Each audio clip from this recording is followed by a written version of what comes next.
Bom dia para todos, né? Mais uma vez. Na verdade, nós estamos aqui para conversar. Conversar sobre esse projeto que se iniciou em 2006 para 2007. A primeira edição foi publicada pelo Conselho Espírita Internacional em 2010. Então foram 3 anos de trabalho disso que nós consideramos a metade do trabalho, porque se somarmos os 4 evangelhos e Atos dos Apóstolos, representa 50% do Novo Testamento. Os outros 50% são decorrentes das cartas de Paulo, as demais cartas, Pedro, João, Tiago e o livro Apocalipse. A gente espera entregar tudo para a Federação Espírita Brasileira em dezembro desse ano, para que ano que vem, na comemoração dos 150 anos do Evangelho segundo o Espiritismo, a gente já tenha a tradução completa do Novo Testamento. Uma vez completado o Novo Testamento, o projeto, inspirado aí em Cristóvão Colombo, Pedro Álvares Cabral, ele parte velas rumo ao Antigo Testamento. O projeto é uma Bíblia completa, uma tradução completa de todos os livros da Bíblia, e espero estar encarnado até o término do trabalho, né? E a primeira pergunta que se faz é: por que mais uma tradução? Por que mais uma tradução? E quem tem oportunidade, quem teve a oportunidade oportunidade e tempo de se debruçar sobre os textos, quem teve a oportunidade ou quem tem o hábito de ler alguma coisa de teologia, de comentário dos livros bíblicos, chega a uma conclusão inevitável. Todas as traduções da Bíblia são feitas por um grupo religioso para o seu grupo religioso. Esse é o primeiro ponto. Então e não há nada de errado nisso. Não há nada de errado nisso. Um grupo financia, monta-se uma comissão tradutora, que durante anos e a um custo enorme produz um trabalho de tradução, e é natural que esse trabalho seja para o grupo que financiou, que sustentou e que vai usufruir desse trabalho de tradução. Isso é mais do que natural. A questão é que esse fechamento em torno do seu próprio círculo faz com que as traduções tenham sempre uma abordagem sempre direcionadas para o público daquele grupo religioso que vai comprar aquela Bíblia e que vai ler aquela Bíblia. E aqui nós não estamos acusando os tradutores. Nem sempre há uma intenção de adulterar as Escrituras. Às vezes há. Há traduções que a gente costuma brincar que são traduções criminosas. Porque a criatura que traduz se sente no direito de reescrever o texto bíblico.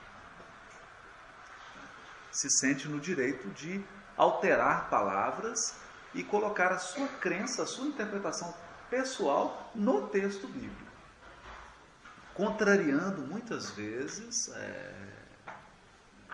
todo o original, o texto que está na língua original, fazendo um desserviço ao processo de tradução. Afinal de contas, o tradutor ele deve se esforçar o máximo possível, para não interpretar. A gente sabe que é impossível uma tradução sem interpretação, porque as palavras elas não viajam de uma língua para outra. Não existe essa correspondência absoluta entre uma palavra e outra de uma língua. Isso não existe. Então, em alguns momentos, o tradutor precisa utilizar o seu talento interpretativo para transmitir de uma língua para outra. Agora, ele precisa vigiar, ele precisa tomar cuidado para que a sua interpretação não seja tão ampla que ele se torne um autor. Esse é um grande risco E o tradutor tem que estar sempre vigilante, porque senão ele deixa de traduzir e passa a interpretar, e passa a escrever. Não é? E o que tem de tradutor evangelista, meu Deus, né? Poderíamos ter aí não só 4 evangelhos, mas 4.000, porque alguns se traduzem e sentem-se no direito de serem os novos evangelistas. Essa é uma questão grave. Mas nem sempre esse é o problema. Nem sempre esse é o problema. O texto, às vezes, é traduzido com uma dose de fidelidade, mas as notas, o entorno da tradução, aquilo que está ali no pé de página, que serve de auxílio para que a pessoa tenha acesso ao texto, muitas vezes esse material é um material extremamente dogmático e teológico, que reflete uma visão única teológica, uma visão única interpretativa do texto, que é a visão daquele grupo religioso que fez a tradução. Não haveria nenhum problema nisso se todas as pessoas que lessem a Bíblia tivessem abertura de mente. A questão é que algumas pessoas leem e leem de uma forma fundamentalista. E acreditam que as notas, que esse trabalho que está em torno do texto é também o texto. E que tem uma relação com o texto que é uma relação de sagrado. Então, tudo o que está aqui é a verdade, e toda a verdade do universo está em 66 livros. Esse é um ponto importante que nós precisamos considerar, porque ele é base de talvez a totalidade das teologias. Ele é um ponto basilar para muitas delas, muitas. Pouquíssimas abordagens teológicas conseguem solucionar essa questão de uma maneira razoável, interessante. Então esse é um ponto que precisa ser considerado. Como que surgiu o trabalho da tradução? Surgiu da seguinte maneira: a Federação Espírita Brasileira começava a elaborar materiais relativos à mediunidade, evangelização da infância, assistência social, trabalho de recebimento das pessoas na casa espírita, orientação ao grupo espírita, e precisava citar textos do Novo Testamento, sobretudo dos Evangelhos. E aí surge a seguinte indagação: qual a tradução a Federação Espírita Brasileira utilizará para citar textos bíblicos? E eu me recordo que uma coisa muito curiosa, né? À medida que o tempo vai passando, a gente aprende que sabedoria é ter dúvidas. E quem tem poucas dúvidas é só a ignorância. Não é? Quando nós chegamos ao extremo da ignorância, você não tem dúvida nenhuma. Só tem certezas. E esse é um processo muito complicado. E nesse debate sobre as traduções,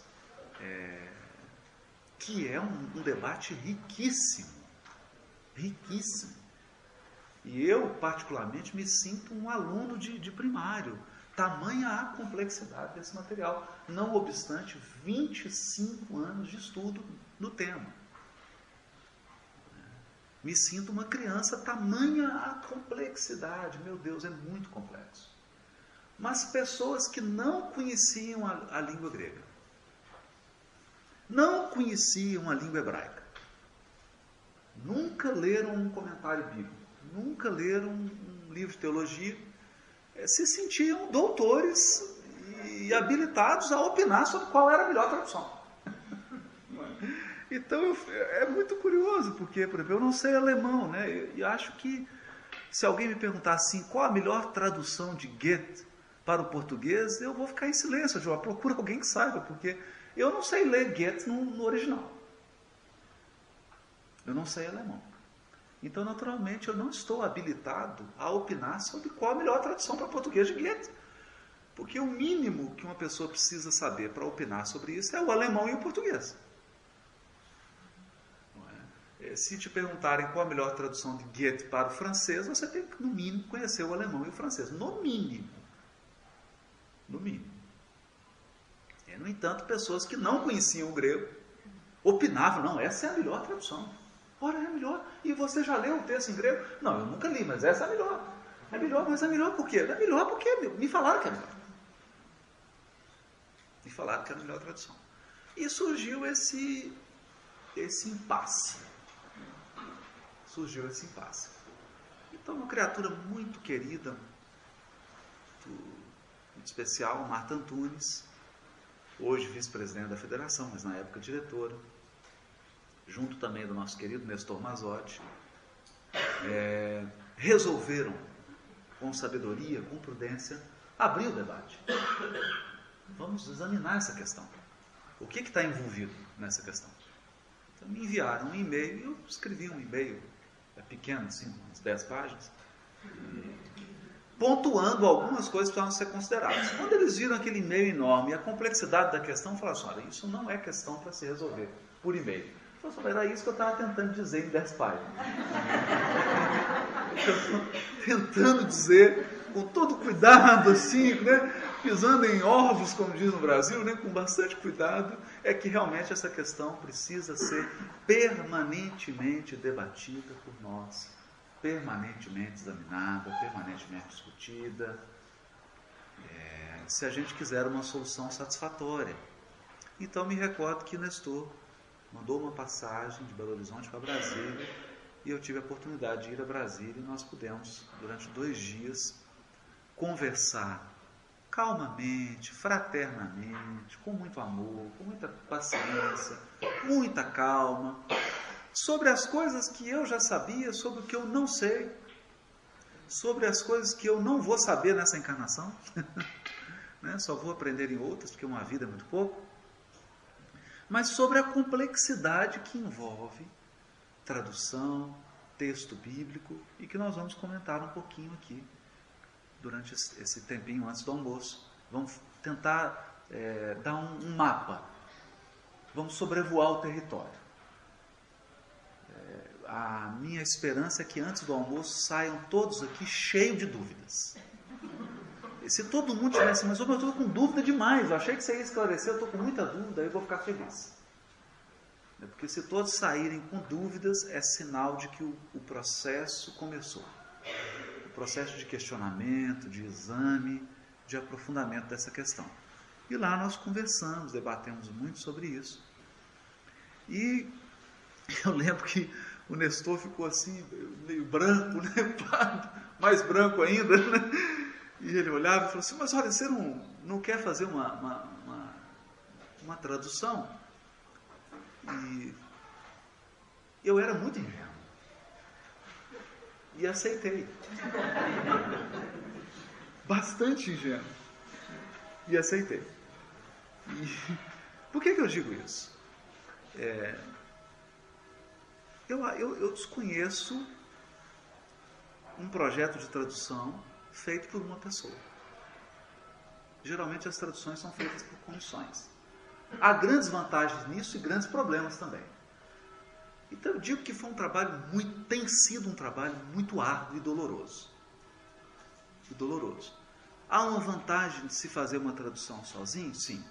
A vantagem é que o trabalho fica mais uniforme. Mas você também multiplica as possibilidades de erro. As possibilidades de equívoco. E sem falar que é, de fato, muito árduo.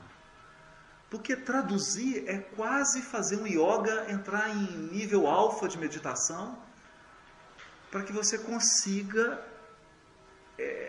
alcançar um texto que seja minimamente satisfatório em comparação com o original. Eu me recordo de um professor, ele dizia assim, e hoje eu tenho absoluta certeza disso, o ideal era que todos os espíritas lessem em grego e em hebraico. Isso seria um sonho. Seria um grande sonho, que não precisássemos de tradução, que todos pudessem ler no texto da língua original, na língua original do texto, porque a discussão seria muito mais rica, as nuances, as cores, os perfumes seriam muito mais intensos. Como isso não é possível, a tradução é um mal necessário, Os italianos são muito espirituosos. E eles costumam ter um ditado tradutório e traditório. tradutor traidor. O tradutor é sempre um traidor. Em algum momento é impossível reproduzir uma expressão, um texto, na língua original para a língua de destino. A língua de origem para a língua de destino. É simplesmente impossível. Então ele precisa tomar uma decisão. O que ele vai perder? O que ele vai deixar para trás? É como você chegar com 3 bagagens e a moça chega e fala assim, aqui na Europa são 23 quilos, senhor. O senhor vai ter que deixar. E você está com aquele peso todo e fala, mas só 23? Só. E aí você começa a deixar coisas. E em determinados momentos a tradução é esse processo. O que eu vou deixar para trás? O que é essencial levar? E aí você seleciona aquilo que é essencial e leva para a língua de destino. Nós tentamos minimizar a deficiência de uma só pessoa traduzindo, abrindo o processo da tradução para críticas de várias pessoas. Não só no meio espírita, quanto no meio protestante, católico, judeu. Então, vários interlocutores, graças a Deus, eu tenho vários interlocutores nos diversos segmentos religiosos e sempre envio o texto, sempre almoço com eles. Um mês antes de vir para cá, eu tive um debate teológico com pastores evangélicos, numa livraria evangélica. Tem um grande amigo, o pastor Enéas, todos já devem ter ouvido no podcast, e ele proporcionou esse momento, e eu estou em constante diálogo com pessoas que têm mestrado, doutorado, pós-doutorado, que se especializaram mesmo, que tem... Olha, há criaturas que têm 35 anos que ele pesquisa o Evangelho de Mateus. Então, vocês imaginam a experiência, o conhecimento que essa pessoa tem, a bibliografia que ela tem, a quantidade de textos que ela já leu, e trocar e dialogar com essas pessoas. E elas falam o grego, né? Leem no grego, leem na língua original, e você poder ter um debate, mostrar a tradução e dialogar mesmo é muito rico.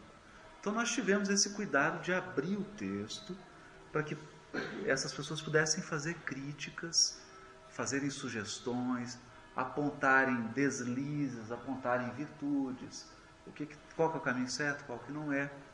E recentemente tivemos assim um grato presente da espiritualidade. O professor titular de grego da USP, hoje aposentado, Henrique Muracho, uma das maiores autoridades em grego do Brasil, né? Eu entreguei a tradução para ele e ele leu toda a tradução. E agora, em junho, eu terei um encontro com ele em João Pessoa. Imagine que esse homem tem 50 anos da vida dele lecionando grego na USP. Traduzindo, tem manual, tem gramáticas de grego, escreveu um manual. E ele leu e falou assim, olha, quero muito conversar com você, vem aqui, porque eu fui a ele pedir que revisasse o trabalho, que fizesse uma revisão e que ele, por favor, fosse bem, que pesasse a mão de verdade mesmo, né? Sem milímetros. E ele gostou do trabalho, disse que quer conversar, tem algumas sugestões a serem feitas, e isso é muito rico porque vai abrindo. E uma obra que não se abre para crítica, para o exame, ela não pode ser uma obra que sobrevive. Então, a gente tem consciência total disso. Foi assim que surgiu esse projeto, um projeto que está em andamento, do Novo Testamento. E agora eu queria, já que contei a história do projeto, falar sobre tradução bíblica, texto bíblico, história do texto bíblico. Primeira coisa que a gente gostaria de falar, tudo tem história. Tudo tem uma história. E quando a gente não conhece essa história, a gente se torna ingênuo. Então esse é o primeiro ponto. A pessoa que não conhece a história de algo, e não precisa ninguém ficar apavorado não. Como nós não podemos conhecer tudo na vida, em muitas coisas nós somos ingênuos. É natural. Naquilo que a gente não conhece, a gente é ingênuo. Então eu, por exemplo, que não sei toda a história da Suíça, não sei toda a história dos cantões, não sei toda a história da colonização, dessa nação, da formação desse povo. Eu sou um ingênuo com relação à Suíça. Então, o meu olhar é o olhar de uma criança. A pessoa que já estudou, que conhece toda a história, tem um olhar mais maduro, mais profundo. Mas, ora, não é possível ser maduro em todas as áreas do conhecimento. Isso é para Deus, né? Em algumas coisas nós seremos ingênuos, em outras nós teremos mais experiência. Com relação ao texto bíblico, a mesma coisa. A mesma coisa. A primeira coisa que nós temos que dizer, a primeiríssima coisa, e quando eu digo isso, geralmente as pessoas ficam muito tristes. Ficam muito tristes. E depois eu tenho que falar alguma coisa para as pessoas ficarem alegres. Então eu tenho uma péssima e uma excelente notícia para dar. E por incrível que pareça, é uma notícia só. É a mesma. A péssima notícia. Nós não temos nenhum original de nenhum livro da Bíblia. Então,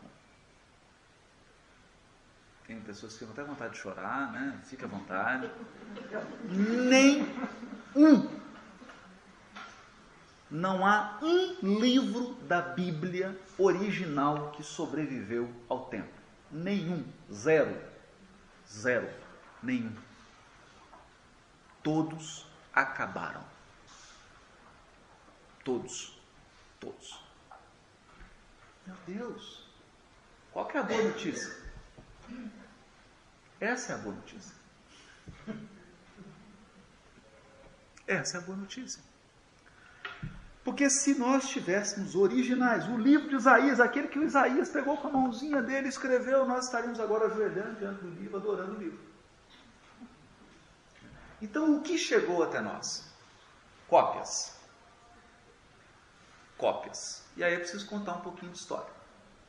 Bom, todos sabemos que a imprensa foi inventada por Gutenberg, etc, etc, etc. O que eu estou querendo dizer é o seguinte: na época de Jesus, na época em que os livros do Novo Testamento e que os livros do Velho Testamento foram escritos, não havia editoras. Não havia imprensa. Não havia. E também não havia os cafés e as livrarias. Eu não quero aqui só dar notícia ruim, mas daqui a pouco começam as boas. Significa que, se você quisesse uma cópia de um livro, você tinha que copiar. E ponto final. Mas ainda aqui nós temos uma questão. Não havia papelaria de papiro. Então você não chegava assim, por favor, senhor, meio quilo de papiro, 300 gramas de pergaminho, uma caneta Montblanc. Não. Não. Então, chegou a carta de Paulo aos Tessalonicenses, na igreja, a original, chegou lá, em papiro. Que a gente sabe como é feito o processo. Você pega lá da papoula, tira e molha, não sei o que, esfrega e põe para cá. Depois que você faz uma folha, depois de 3 meses preparando, você consegue uma folhinha de papiro. E depois que você consegue uma folhinha, você vai preparar a tinta. Então você pega aquelas plantas, tira o líquido, prepara tudo, mistura, forma a tinta, pega um bico de pena ou uma coisa pontiaguda, e aí você vai escrever. Mas aqui nós temos um detalhe. Se você não tiver uma habilidade artesanal de escrita, se você não é uma pessoa que escreve 8 horas por dia, ou, resumindo, se você não é um escriba profissional, quando você pegar aquela peninha e for escrever no papiro, você vai manchar o papiro. Só que aqui tem um probleminha. Se você começou a escrever e manchou, você só vai começar a escrever de novo daqui a 3 meses. Então, 99% das pessoas não sabiam escrever. Isso não é de assustar. Porque escrever é um trabalho artesanal. são os artesãos. Eu, por exemplo, não sei fazer uma cadeira, mas eu sei sentar. Escrever é um trabalho artesanal. E era o ofício dos escribas. Então você chegava e dizia, escuta, eu preciso escrever um texto, preciso mandar uma carta. Ah, pois não? Em que língua você quer mandar? Ah, eu preciso mandar em hebraico. Não, eu só escrevo em grego. Ah, então eu vou procurar outro escriba. Eu chegava, eu quero escrever uma carta em grego. Ah, pois não, eu sou escriba de grego. Ah, por favor, então posso digitar? Pode, fica à vontade. Porque ele era habilidoso. Ele fazia isso 8 horas por dia, 8, 10, 12 horas por dia. Então ele escrevia com a facilidade, com a habilidade, que é a mesma habilidade que a gente vê um pintor pintando um quadro. Parece simples. Você vai assistir um concerto, o pianista senta, começa a tocar, você fala, isso é muito simples. Gente, olha a facilidade como ele toca. Até que você se senta ao piano e tenta repetir. E vê que não consegue. Então esse é um ponto fundamental. Escrita no trabalho artesanal, de alguém que tinha habilidade, porque o material era caríssimo. E ninguém podia dar-se ao luxo de perder uma folha de papel. Outro ponto. Versículo, capítulo, ponto final, vírgula, ponto de exclamação, só foi inventado depois da imprensa. Porque as pessoas não podiam se dar ao luxo de separar a palavra. Porque se você separar uma palavra da outra, você está perdendo papiro. Papiro é muito caro. Os textos da Bíblia são textos que não têm capítulo, não têm versículo, não têm título, não tem pé de página, não tem vírgula, não tem ponto final, não tem ponto de exclamação. É uma letra ao lado da outra e de preferência apertado. Bem juntinho uma da outra. O Evangelho de Mateus começa na primeira letra e termina na última letra. E eles eram suíços com as letras. Porque você recebia por letra.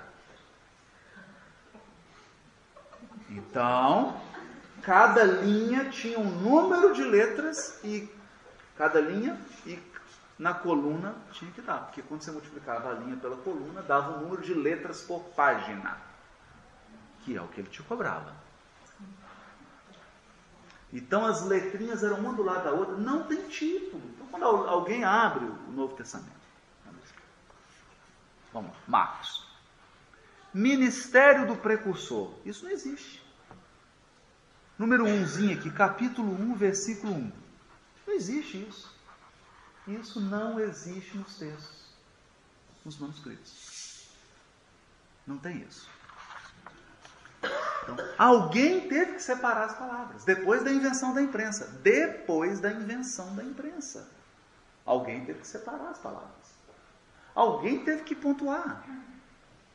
Alguém teve que criar versículos. E aí nós já começamos a perceber que já nesse processo entra a interpretação.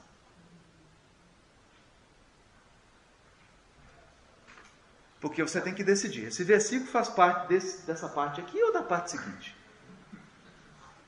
Como é que eu divido? Como é que eu sei que acabou essa parte para começar outra? É uma decisão.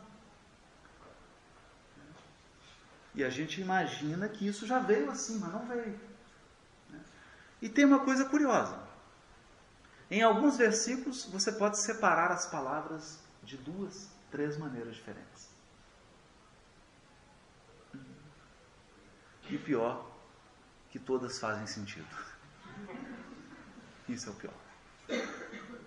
Então, por exemplo, o texto que eu fiquei 1 semana sem dormir, em jejum 40 dias, foi a frase de Jesus para o ladrão.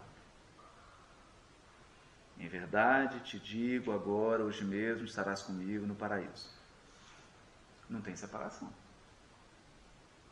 No grego, o alemão tem uma certa semelhança com o grego. A função da palavra é pela terminação, são as declinações. Declinação de nominativo, sujeito. Tranquilo, não? Terminação de genitivo, posse, origem, ou locativo, né? Maravilha. Dativo é um instrumental, etc. Maravilhoso. Então o que o grego faz? Se a função do sujeito está na terminação dele, ele joga o sujeito onde ele quer. O sujeito vai para onde ele quer. Então ele simplesmente pega as palavras e faz assim, ó, joga para cima, onde cair no pergaminho está valendo.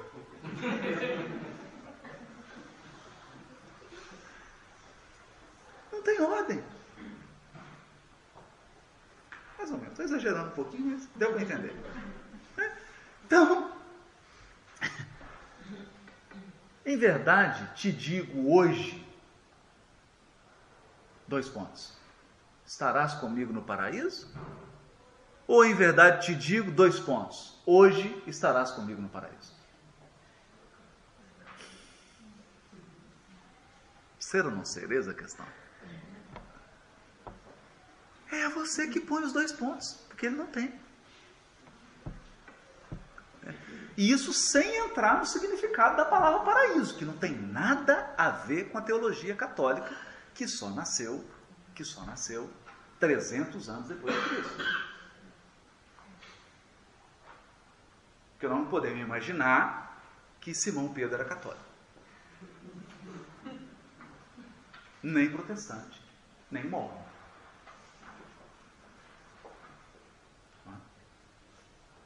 Então, todas essas questões são intricadas. E aí a gente já começa a perceber que é preciso tornar o espírito flexível quando o assunto é texto bíblico. Bom, qual foi a estratégia da espiritualidade? Se eu não tenho um texto original, a primeira ilusão que nós temos que desfazer é que um dia existiu um imperador na Europa que foi lá, pegou os originais do Evangelho, alterou e tirou a palavra reencarnação. É possível, não tem original.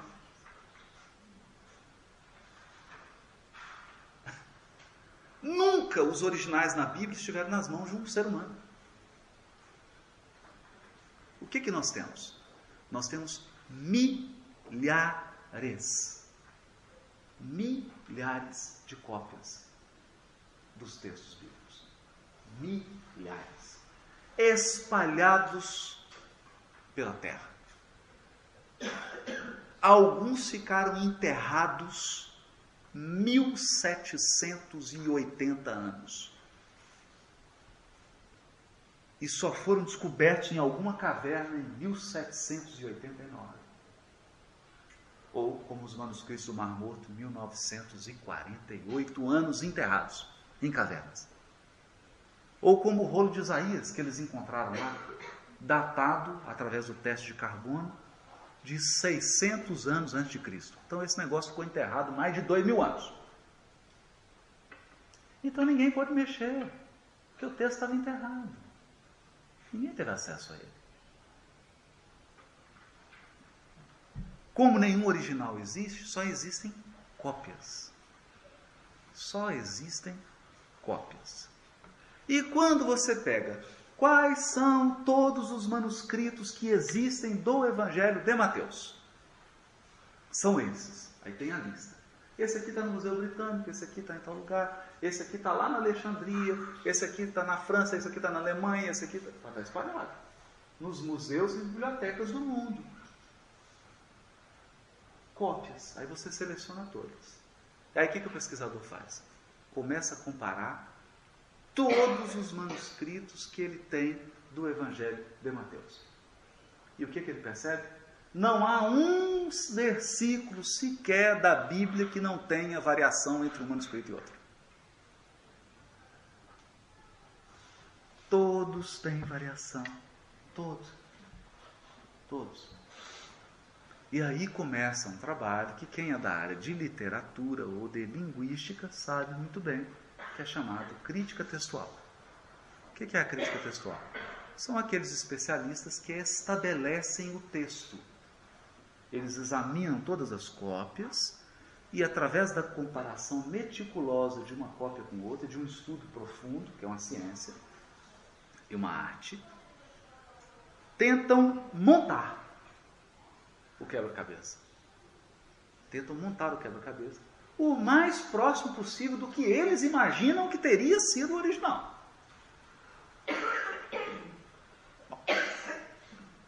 Qual a conclusão que se chega? Para que ninguém fique apavorado. 98% das variações não tem nenhuma relevância para o sentido do texto. Então nós temos milhões de alterações, mas 98% desse material não tem relevância nenhuma. É uma palavrinha que saiu daqui, um fala Jesus Cristo, o outro fala Cristo Jesus. Um coloca a palavra aqui, o outro coloca aqui. Um pega um verbo e substitui por um sinônimo. Apenas 2% das variações de um manuscrito por outro tem impacto no sentido. Apenas 2%. Que já é um grande material, porque 2% de milhões de variações, nós temos centenas de milhares de variantes que merecem um exame mais atento. Desse material que merece um exame mais atento, há toda uma ciência para você cercar e chegar a uma solução. E desse grande material, apenas poucos versículos apresentam dúvida qual teria sido realmente o texto original. E adivinhe onde estão esses versículos? Nos textos que as igrejas tomam como fundamento dos seus dogmas. Então, por exemplo, o texto da concepção de Jesus é o texto mais problemático do Novo Testamento. É onde nós temos o maior número de variantes, o maior número de divergências entre os manuscritos existentes. Para a gente ter uma ideia do assunto, da questão, né? É claro que tudo isso que eu estou falando aqui, gente, são matérias de curso de teologia que a pessoa faz em 1 ano, 2, 3 anos. Então, é claro que em 10 minutos não dá para falar profundamente, eu estou só fazendo um sobrevoo mesmo, para a gente ter uma ideia da questão. O que aconteceu? No início do século XX, 2 comissões se reuniram, comissões de homens realmente missionários mesmo, iluminados, né? Nasceram para fazer esse trabalho. Um nos Estados Unidos, chamado Bruce Metzger, já regressou ao mundo espiritual, desencarnou, já velhinho, só foi um gigante. Reuniu uma equipe para examinar todos os manuscritos que haviam, né? Pelo menos o máximo que ele pôde, porque ninguém ainda examinou tudo, o trabalho ainda prossegue. E na Alemanha, o casal Kurt e Barbara Aland. E essas 2 comissões decidiram lançar o texto crítico do Novo Testamento. Então, examinar os manuscritos e montar qual o texto grego do Novo Testamento que seria o texto autorizado.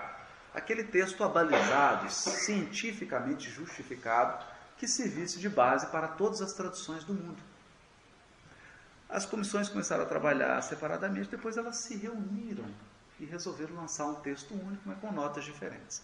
A equipe do Metzger estava interessada em pastores, em pregadores, em tradutores, colocou notas de pé de página que ajudam o tradutor.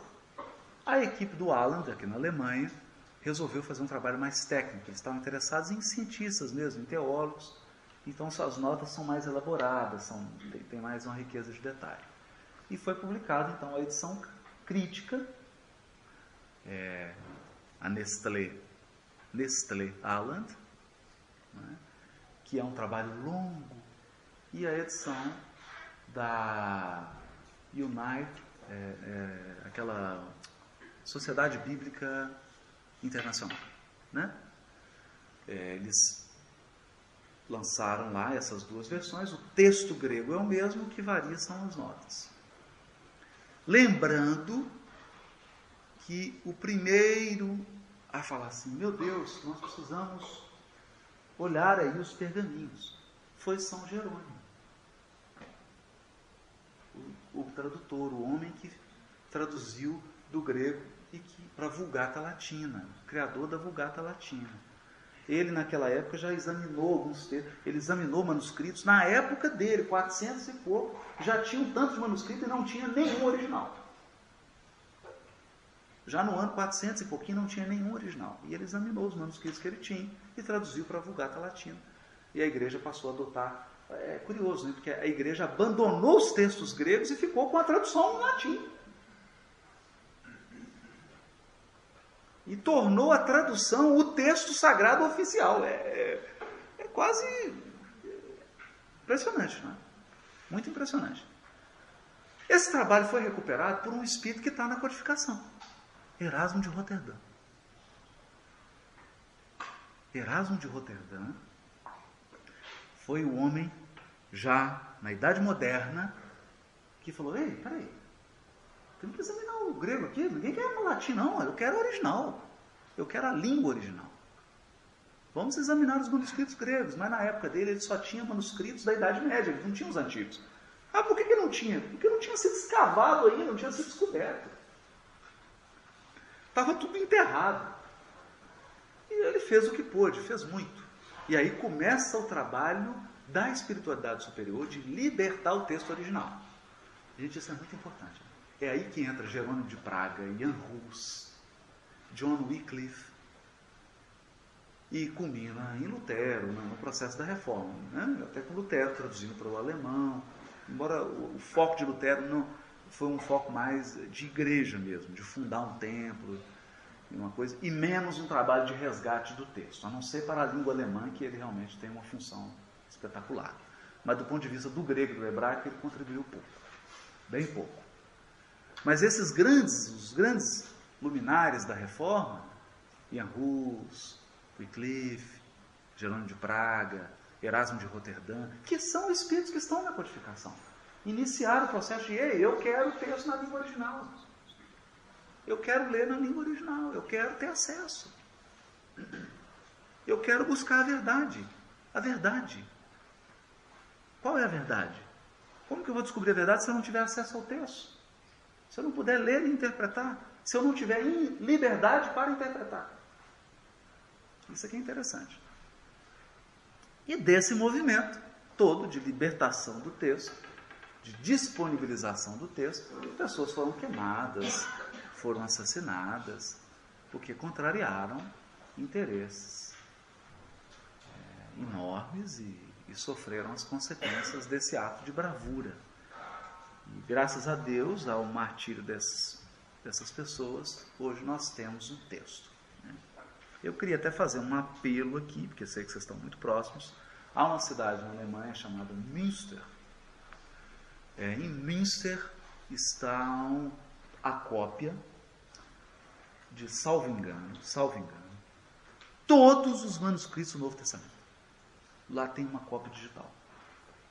Eu, como não sei o alemão, tive muita dificuldade, mas peço uma ajuda aqui para o grupo. Nós precisamos lá pagar e conseguir uma cópia digital desses manuscritos. Eu acho importante a comunidade espírita ter uma cópia desse material, porque sabe-se lá o que pode acontecer. Acho importante a gente ter uma cópia disso. Eu não sei quanto custa, eu não sei como que é o processo, mas quem puder ajudar, não pagando dinheiro, a gente faz uma ação lá no Brasil, a gente consegue, isso não é o problema, mas pelo menos de ir lá perguntar em Münster. Münster é o lugar do Aland, da Bárbara Aland, salvo engano, a Bárbara Aland está encarnada ainda, não sei se é a esposa ou a filha. Fundaram o Instituto de Manuscritos do Novo Testamento em Münster. Alguma coisa já tem disponibilizada na internet, mas olha, você tem uma foto de todos os manuscritos do Novo Testamento, e são 5.500, é uma coisa maravilhosa. É um patrimônio, e o meu sonho era montar um museu onde a gente pudesse ter a cópia desses manuscritos, computadores com fotos, e cópia da codificação e das obras que falam do Evangelho, que fosse aquele centro onde as pessoas pudessem ter um contato com o texto bíblico, com a história do texto bíblico, né? Já conseguimos o terreno para isso, as coisas estão caminhando, mas eu preciso dos manuscritos, aí eu vou precisar de vocês aqui, que estão tão pertinho, né? de Münster, quem puder auxiliar, conseguindo uma cópia, sabendo como é que é isso aí, né? Se eles disponibilizam, eu agradeço muitíssimo. Paralelo a esse trabalho de olhar os manuscritos, de ter acesso ao texto em grego, há uma questão ainda importante que deve ser salientada. O Novo Testamento foi escrito na língua grega. Portanto, não há nenhum, absolutamente nenhum, zero manuscrito do Novo Testamento, do século I ou do século II, do século III, em outra língua que não o grego. Do século IV em diante, iniciou-se um fenômeno de tradução dos manuscritos gregos para outras línguas. E aí surgiu tradução para o siríaco. Então nós temos a Vetusta, a velha tradução siríaca do Novo Testamento para o siríaco, que é um aramaico mais antigo, né? Temos para o grego da Etiópia, o grego copta, que era a linguagem dos egípcios no século 3, 4 depois de Cristo. Temos uma grande tradução. Temos os pais da igreja, começaram desde o primeiro, porque eles citavam os versículos e citavam em grego. Então, quando você pega toda a literatura dos chamados pais da igreja, são Santo Agostinho, e mesmo os primeiros lá, os apologistas, né, do início do século I, eles citam muitos versículos, e pela citação você tem acesso ao texto. Né? Na verdade, dá para montar um Novo Testamento inteiro só com citação dos pais da igreja. E adivinha o que eles fizeram? Montaram, claro. Se teve, a primeira coisa que o Alan fez foi isso, né? Pegou todas as citações, catalogaram tudo e estava tudo disponível. Né? Montaram um Novo Testamento só de citação em grego dos pais da igreja. Né? É claro que eles pegaram todas as traduções que existem, todas, em siríaco, em copta, e aí vocês imaginam a competência intelectual dessas comissões. Né? Você tinha pessoas especializadas em grego do Egito, grego copta.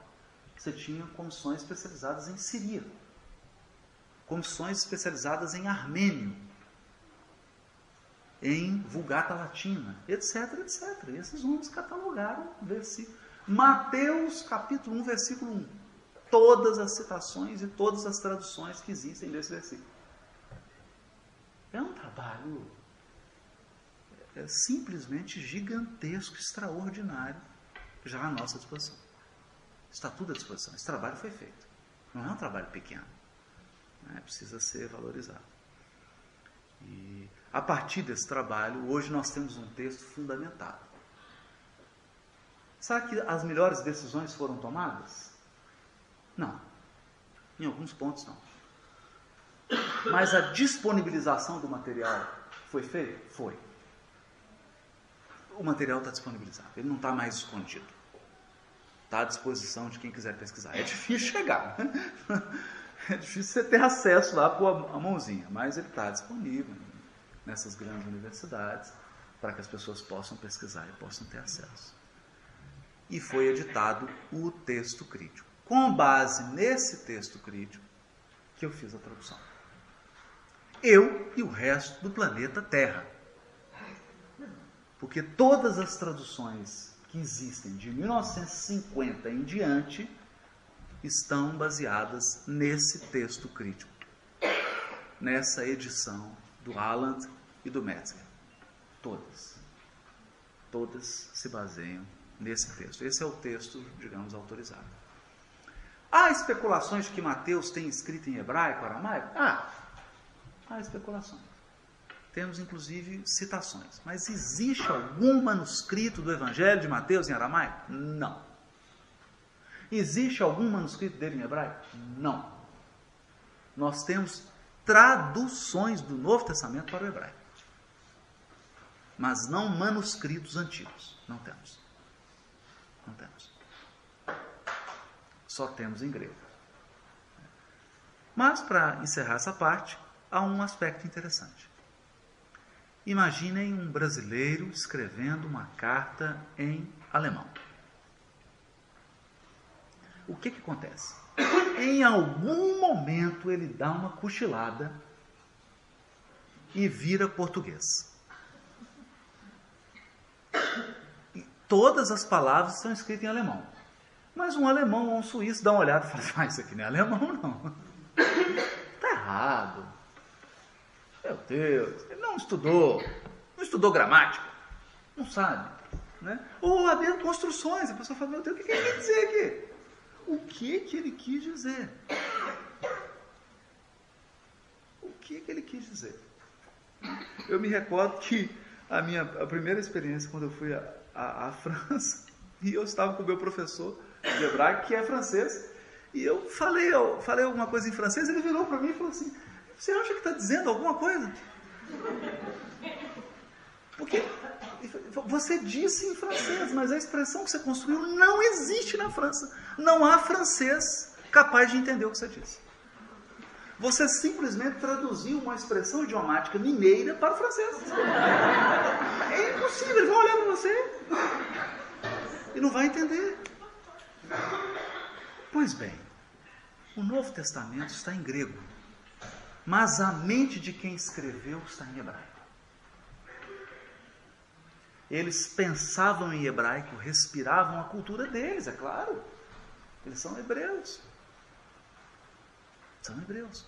Então, um grego que pegasse o Novo Testamento, ele fala assim: não, isso não é grego. Não é grego. Mesmo Lucas, acho que eu paguei um quarto, como diz os portugueses, um quarto dos meus pecados. Com Lucas. É talvez o texto mais elaborado de todo o Novo Testamento. O grego de Lucas é um grego acadêmico.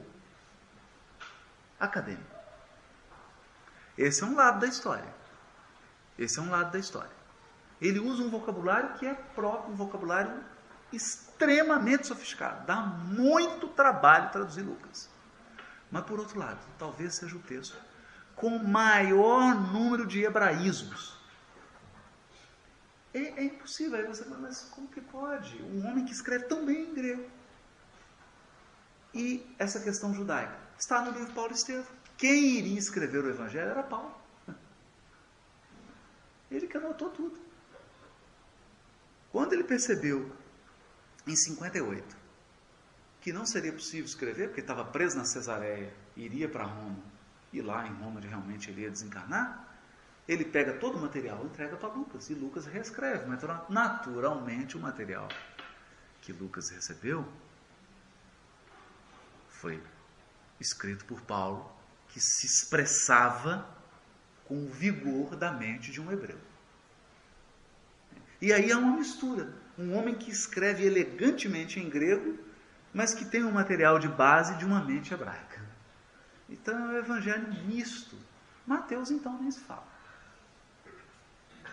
Marcos, todos os outros, cheios de expressão idiomática, cheios da cultura. E aí você necessita ir ao texto hebraico. E aí que as coisas ficam realmente ainda mais difíceis. Porque nós estamos falando de textos que estão distantes de nós 2.000, 3.000, 4.000 anos. Mesmo para nosso companheiro que é suíço, né? Se eu te trouxer um texto aqui de um dialeto local escrito há 300 anos atrás, dá para ler? Um pouquinho de dificuldade, né? Mas, imaginem ler a carta de Pero Vaz de Caminha. Está em português. Está em português. Nós precisamos de tradução para ler. Porque isso revela uma coisa. Tem uma frase, para a gente encerrar, uma frase linda de Humberto Eco. Os textos envelhecem. As traduções envelhecem. Dia virá que essa tradução será velha. Pessoas das novas gerações abrirão essa tradução e falarão: meu Deus, que português é esse? Não estou entendendo nada. Estou precisando traduzir de novo. Precisamos traduzir de novo, porque ninguém é capaz de entender esse português de 2013. Ninguém consegue entender esse português de 2013. As traduções envelhecem. Então, o trabalho de tradução, o trabalho de renovação dos textos é um trabalho permanente. Nós começamos já a sentir isso com o texto da codificação. O texto francês da codificação e as traduções em português da codificação kardeciana já são entendidas com dificuldades pelos jovens de 14, 15 anos de idade. Eu não sei aqui, mas no Brasil já está assim. Um jovem de 15 anos abre uma tradução do Guion Ribeiro, ou mesmo a tradução do Noleto, que é a tradução feita recente, tem dificuldade em ler. Ele lê, mas não entende. Não entende bem a construção, o sentido, tem bastante dificuldade, porque os textos envelhecem e abrem sempre uma porta para o trabalho da tradução, e é por essa razão que nós temos que ser flexíveis quando o assunto é texto. Todo texto exige abertura da mente, todo texto exige uma capacidade interpretativa. O texto não diz nada, nenhum texto tem boca. Nenhum texto tem boca. Todo texto precisa de uma boca para se expressar. Por isso dizia Paulo, na sua linguagem simbólica, com uma fina ironia, a letra mata. É o Espírito quem torna vivo, quem vivifica. É preciso que um Espírito vivo leia um texto para que ele se torne vivo. Vamos almoçar, que nem só de pão vive o homem. Nem só de palavras vive o homem, mas de pão também, né?